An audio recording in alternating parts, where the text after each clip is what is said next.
Hello साथीहरु, दर्शक नमस्ते सबैजनालाई। म सञ्जय छु, तपाईहरु पनि सञ्जय हुनुहुन्छ होला।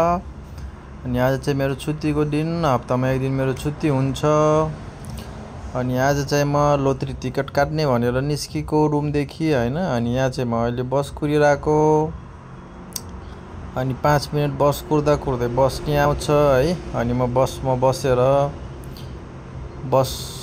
बसेर बसको टिकट काटेर अनि म चाहिँ हिँडेको लोतरी टिकट काट्न हैन। अनि एकछिन पछि यो लोतरी टिकट काट्ने ठाउँ पनि आइपुग्यो।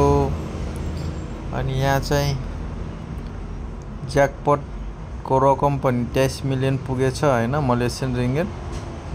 यो चाहिँ म्याग्नममा हो। अनि यता चाहिँ तोतोमा चाहिँ 2 मिलियन पुगिसकेछ है। यहाँको रिङ्गिट, मलेसियन रिङ्गिट पर्ने चाहिँ कहिले हैन, तैपनि म काटिहालेँ है 10 रुपियाँको किने। अनि अरू के काम पनि छैन। अनि म फेरि रुमतिर फर्किन लागेको। बस कुर्दा कुर्दै बस नि आउँछ। अनि बसमा बसेर म आफ्नो रुम नजिकैको मार्केटमा झरिसकेँ मार्केटतिर। अनि अब चाहिँ म रुम जान लागेको। बाई बाई, फेरि भेटौँला।